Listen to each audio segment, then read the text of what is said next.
നമസ്കാരം. ഭർത്തൃവീട്ടിലെ പീഡനത്തെ തുടർന്ന് മനുഷ്യനിലയിൽ കണ്ടെത്തിയ ട്വിഷ ശർമ്മയുടെ മൃതദേഹം വീണ്ടും പോസ്റ്റ്മോർട്ടം ചെയ്യണമെന്ന കുടുംബത്തിന്റെ ആവശ്യം ഭോപ്പാലിലെ കോടതി തള്ളി. എന്നാൽ ഭോപ്പാൽ എയിംസിൽ സൂക്ഷിച്ചിരുന്ന മൃതദേഹം സംരക്ഷിക്കണമെന്ന് കോടതി പോലീസിന് നിർദ്ദേശം നൽകി. കുടുംബം ആവശ്യപ്പെട്ടാൽ യുവതിയുടെ മൃതദേഹം ഡൽഹി എയിംസിലേക്ക് സർക്കാർ മാറ്റും. അതേസമയം കേസ് അന്വേഷണം ഏറ്റെടുക്കണമെന്നാവശ്യപ്പെട്ട് മധ്യപ്രദേശ് സർക്കാർ CBIക്ക് കത്തെഴുതുമെന്നും വിവരമുണ്ട്. ഭോപ്പാൽ എയിംസിൽ സൂക്ഷിച്ചിരിക്കുന്ന മൃതദേഹം ഏറ്റെടുക്കണമെന്നാവശ്യപ്പെട്ട് പോലീസ് കുടുംബത്തിന് കത്തയച്ചു. -4 ഡിഗ്രി സെൽഷ്യസിലാണ് ആശുപത്രിയിൽ മൃതദേഹം സൂക്ഷിച്ചിരിക്കുന്നത്. എന്നാൽ മൃതദേഹം ദീർഘകാലം കേടുകൂടാതെ ഇരിക്കാൻ -80 ഡിഗ്രി സെൽഷ്യസ് ആവശ്യമാണ്. അതിനുള്ള സൗകര്യം ആശുപത്രിയിൽ ലഭ്യമല്ലാത്തതിനാൽ മൃതദേഹം ഏറ്റെടുക്കണമെന്നാണ് പോലീസിന്റെ ആവശ്യം. കുടുംബം ആവശ്യപ്പെട്ടാൽ ഇവിടെ നിന്നും ഉടൻ ഡൽഹി എയിംസിലേക്ക് മാറ്റും. ഭർത്താവിന്റെ വീട്ടിൽ കടുത്ത പീഡനം നേരിട്ടെങ്കിലും പോലീസ് അന്വേഷണത്തിൽ വീഴ്ചയുണ്ടായെന്നാണ് ട്വിഷ ശർമ്മയുടെ കുടുംബത്തിന്റെ ആരോപണം.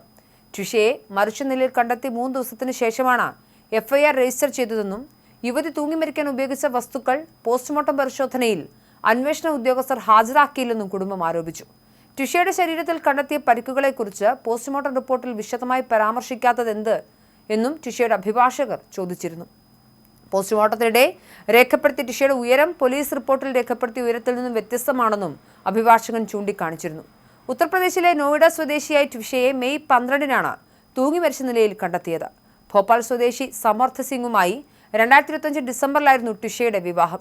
2024-ൽ ഒരു ഡേറ്റിംഗ് ആപ്പിലൂടെയാണ് ഇരുവരും പരിചയപ്പെട്ടത്.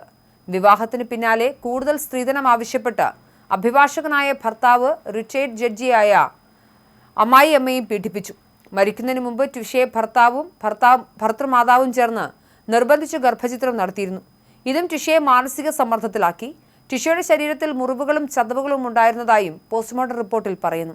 അതിനിടെയാണ് കുടുംബജീവിതവുമായി ബന്ധപ്പെട്ട് ട്വിഷ മാനസിക സമ്മർദ്ദത്തിലായിരുന്നുവെന്ന് സൂചിപ്പിക്കുന്ന സന്ദേശങ്ങൾ പുറത്തുവരുന്നത്. സന്തോഷകരമല്ലാത്ത ജീവിതത്തിൽ താൻ കുടുങ്ങിപ്പോയി എന്നും ട്വിഷ അമ്മയോടും സുഹൃത്തുക്കളോടും പറയുന്നുണ്ട്.